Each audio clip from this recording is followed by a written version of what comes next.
Do you think I could be a natural blonde?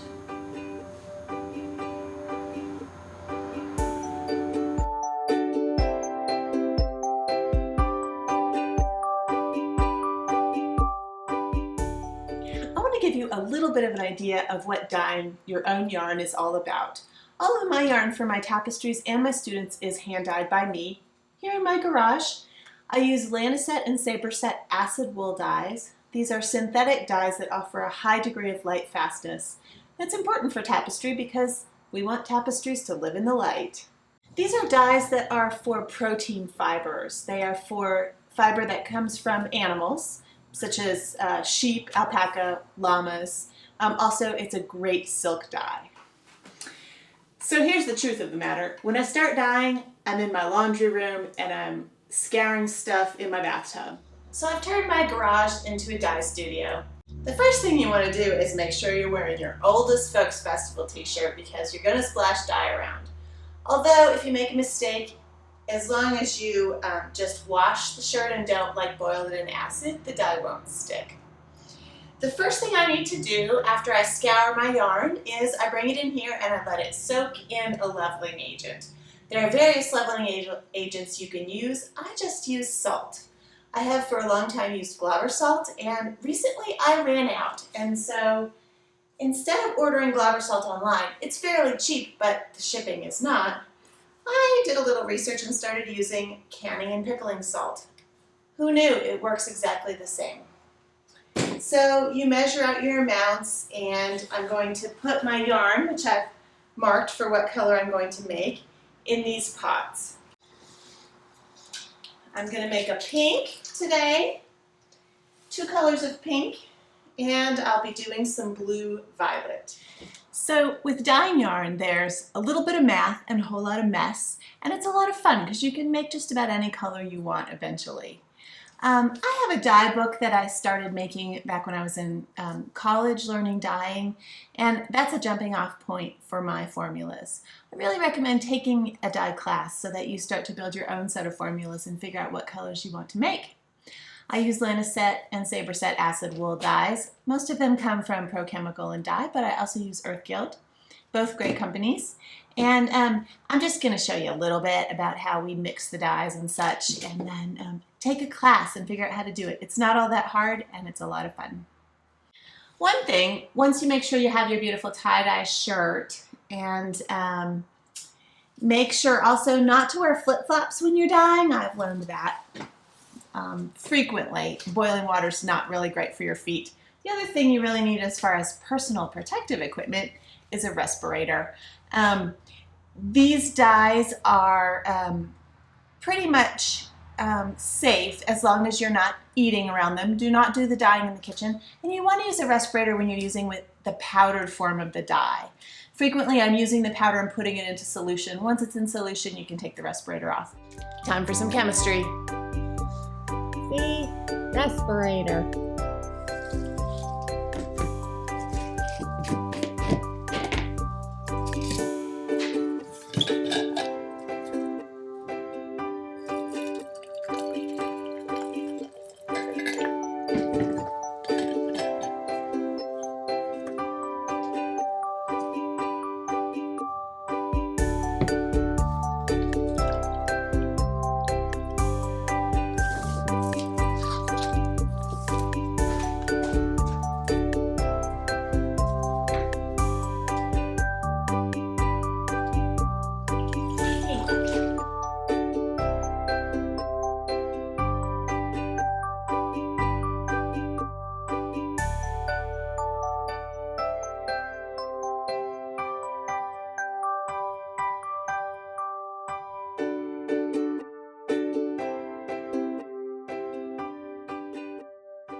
Right then, so it's the next day. I've actually managed to put some stuff in my hair I've still got my tie-dye on, but I will be changing out of it later as I have to meet the public. As you'll see, dyeing consumes every part of every day. This is day 2.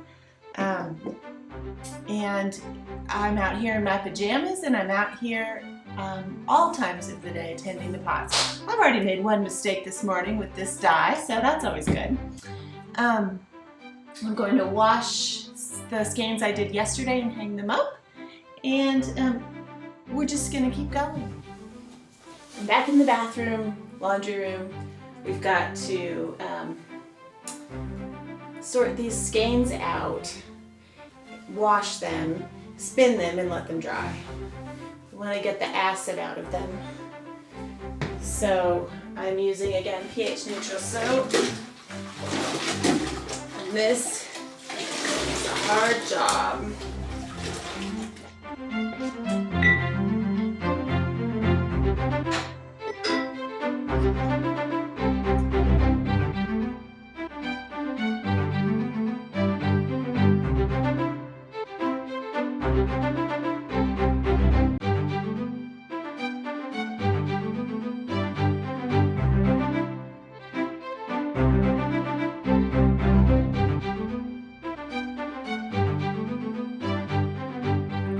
Today is day 3 of the dyeing. I'm going to be doing some yarn for myself for a piece that I am just starting. It's going to be a dusky purple, and I can't wait to see what happens. I'm also going to be trying out 2 new yarns I've never dyed before, so that should be fun. First, I'm going to do some math to figure out how much dye I need for the weight of the yarn, which I've already weighed out, and then I'm going to measure the dye.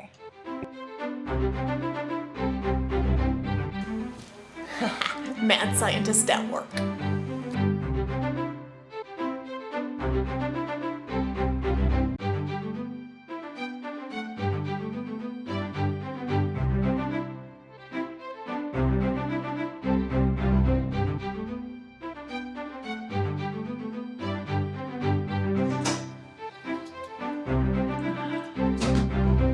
It's hard to breathe in those things.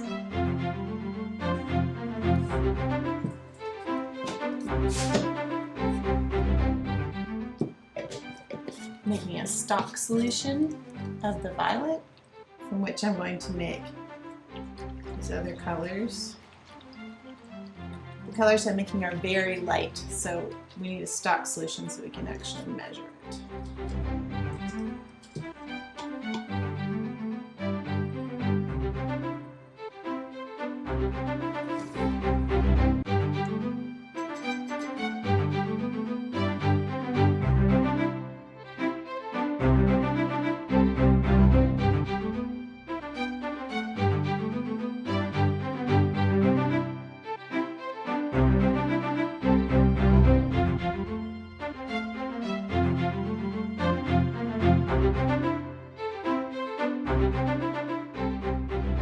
See if we can make some bubblegum pink yarn. Yay!